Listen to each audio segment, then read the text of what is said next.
Assalamu alaikum. I hope you all are well. Today I am going to tell about some mathematics questions for honors. So here we have some questions of exercise 3.2, and we have to solve these questions. So in this question we find out the value of x, that what is the value is required for x. So let's get started.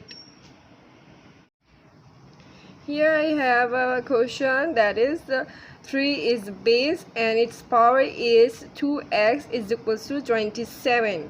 Now we have to solve it.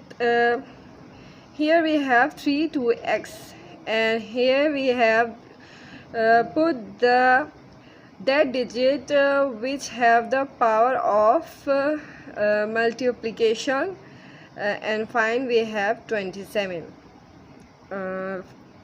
इस जगह हमें ऐसा digit रखना है, ऐसा number रखना है जिसको हम मल्टी टाइम्स अगर मल्टीप्लाई करें तो हमारा आंसर आए 27, और हमें ऐसा ही कोई नंबर लेना है जो आमने सामने यानी बराबर में कॉमन हो जाए, सेम हो जाए, ताकि वो कट सकें और फिर हमारी जो ये बेस है वो ये जो हमारी पावर है वो बेस बन जाए, और फिर हम अपना जो इजीली x की वैल्यू है वो कैलकुलेट कर सकें।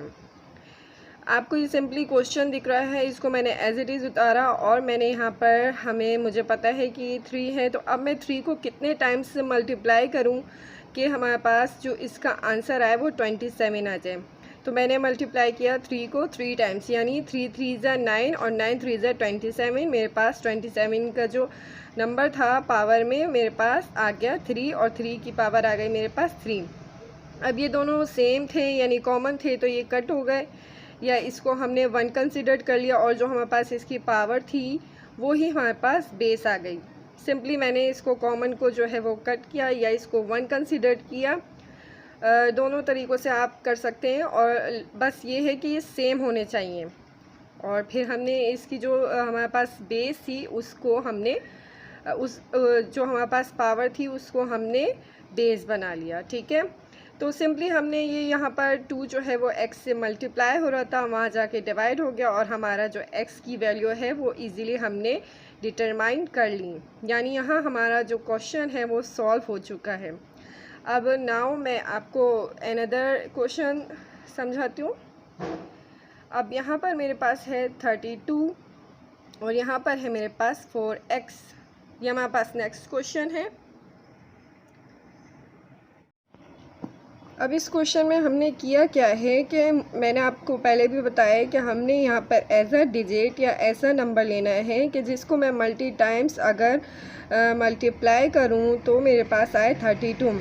फॉर एग्ज़ाम्पल मैंने ऐसा नंबर चूज़ किया। सबसे पहले जो छोटा नंबर होता है उसको उस जगह से करना शुरू करें। जैसे ये मेरे पास 4 है लेकिन ये पावर में नहीं है, तो मैंने इसको पावर में लाने के लिए ऐसा क्या नंबर लिया कि मेरे पास ये जो इसका नंबर था वो पावर में आ गया, यानी 2 2 ज़ा 4 हो गया।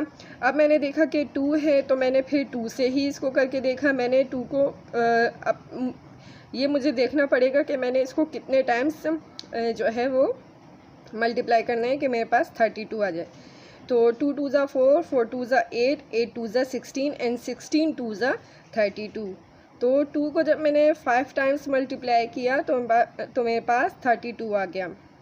तो सिंपली ये इसको कॉमन ले लिया हमने, और फिर इसकी जो बेस थी उसी को, इसकी जो पावर थी हमने उसी को बेस बना लिया। तो 2 यहाँ पर जो है वो मल्टीप्लाई हो रहा था, वहाँ जाके डिवाइड हो गया, और हमारा ये आंसर भी सॉल्व हो गया। इसी तरीके से नेक्स्ट क्वेश्चन है। इस क्वेश्चन में क्या हो रहा है कि ये मेरे पास अंडर रूट में था क्वेश्चन। जब भी अंडर रूट हटाते हैं तो हमारे पास जो पावर आ जाती है वो हाफ़ में आ जाती है। अब ये हाफ़ में आ गया, और यहाँ पर इसकी पावर दी हुई है 3x, और हमारे पास जो इसको बराबर किया है वो 1 डिवाइडेड बाय 8 से किया है। मुझे पता है कि मैं अगर 2 को 3 टाइम्स मल्टीप्लाई करूँगी तो मेरे पास 8 आ जाएगा। तो मैंने यहाँ पर इसको 2 को 2 2 ज़ा 4 4 2 ज़ा 8, तो यानी 2 को मैंने 3 टाइम्स मल्टीप्लाई किया तो मेरा आंसर जो है वो 8 आ जाएगा। इसी तरीके से ये 3x यहाँ पर इससे मल्टीप्लाई हुआ, हाफ से ये इस तरीके से हुआ है।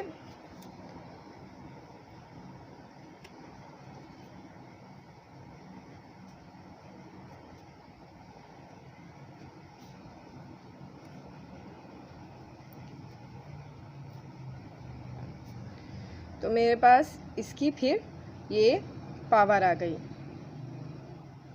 अब ये दोनों सेम थे तो ये कट जाएंगे और जो हमारे पास हमारी पावर थी वो हमारे पास बेस के तौर पर आ गई।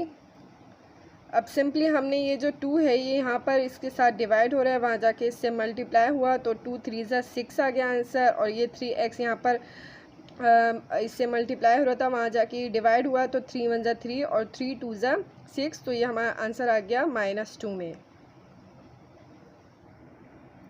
Now we have the next question.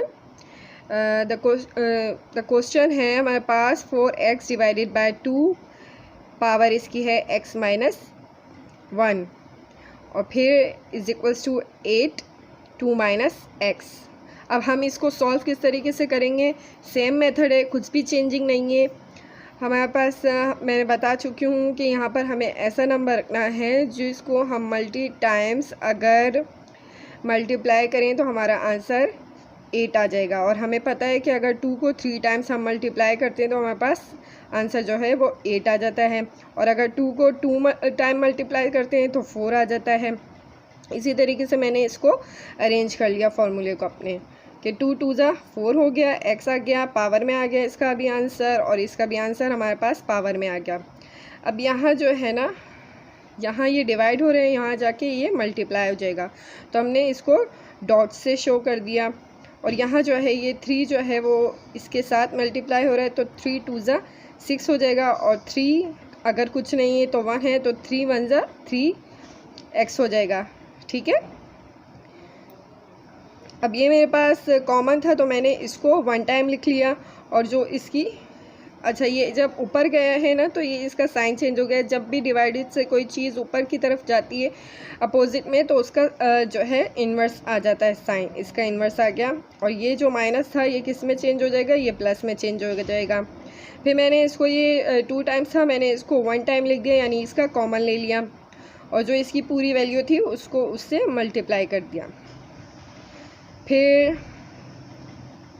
अब 2x में से 1x गया तो आपके पास कितना बचा? 1x, लेकिन 1 को लिखते नहीं है तो ये x प्लस 1 आ जाएगी हमारे पास इसकी जो पावर है। अब हमारे पास सिंपली ये कॉमन आ गया, कट हो जाएगा इसको या 1 कंसिडर कर लेंगे आप। और फिर ये जो -3x है ये उस तरफ जाएगा तो ये हो जाएगा +3x और ये +1 इस साइड जाएगा तो ये हो जाएगा -1।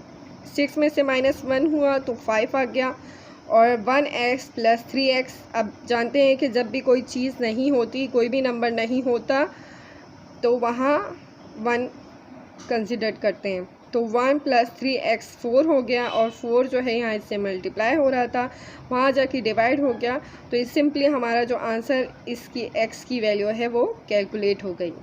इसी तरीके से हमारे पास दूसरा क्वेश्चन है। इस हमें यहाँ पर डॉट जो क्या इंडिकेट कर रहा है कि ये मल्टीप्लाई हो रहा है, तो हमने सिंपली इसको ये ब्रैकेट के बाहर था, हमने इसको 7 लिख दिया। तो हम जानते हैं कि अगर हम 5 को 2 टाइम्स मल्टीप्लाई करते हैं तो हमारे पास आता है 5 5 ज़ा 25 और 25 × 4 हमारे पास आ जाता है 100। और ये 2x जो है और इसकी पावर जो है ये इसकी पावर थी जिसको हमने मल्टीप्लाई करवाया, यानी 5 5 ज़ा 25 और मल्टीप्लाई बाय 4 और पावर जो हमारे पास है x वो एज इट इज़ उतार दी और ये 10 का 10 जो है वो एज इट इज़ रहा। अब हम ऐसा क्या नंबर लें जिससे हमें पता है कि यहाँ 10 है तो हम 10 से ही करेंगे इसको। 10 को हमने 2 टाइम्स मल्टीप्लाई करवाया यानी 10 10 ज़ा तो वो 100 आ जाएगा। अब ये जो बेस थी वो सेम आ गई है और यहाँ कोई सी भी पावर नहीं है तो हम इधर क्या कंसीडर करेंगे 1। तो ये सिंपली हमने इसको कट कर दिया और इसकी जो पावर थी उसी को बेस बना लिया। तो फिर ये 2x जो है वो 2 यहाँ पर मल्टीप्लाई हो रहा है, वहाँ जाके इससे डिवाइड हो जाएगा। तो सिंपली इसकी भी वैल्यू जो x की है वो हमारे पास कैलकुलेट होकर आ गई।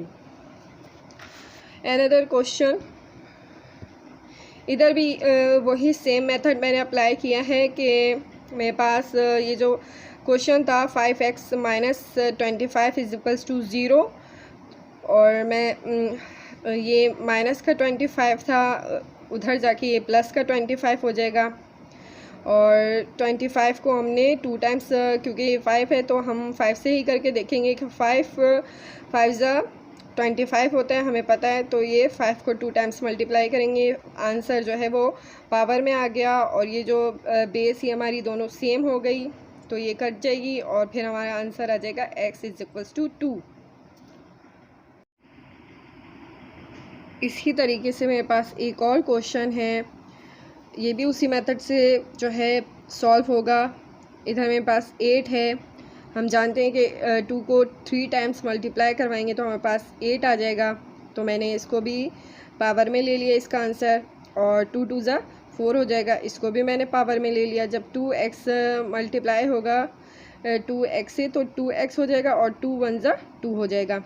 और 3 जो है, अब ये जो इसकी बेस है वो सेम हो गई, ये कट हो जाएगी, और जो इसकी पावर्स है वो जो है हमारे पास बेस के तौर पर आ जाएगी। फिर यहाँ पर हमने इसको थोड़ा सा अरेंज किया है। ये 3x is equals to 2x था, प्लस 2 था, लेकिन यहाँ मैंने इसको 3x माइनस 2x कर दिया और इज इक्वल्स टू 2 कर दिया। जब 3 में से 2 जाएगा तो 1x बच जाएगा, तो 1 को हम लिखते नहीं हैं, और x इज इक्वल्स टू 2, इसका आंसर ये आ गया। उम्मीद है आपको कि ये क्वेश्चंस अच्छे लगे होंगे, समझ में आए होंगे। इजीली कैलकुलेशंस हमने करना सिखाई है। नेक्स्ट पार्ट में हम इसी एक्सरसाइज का बी पार्ट आपको इंशाल्लाह समझाएंगे।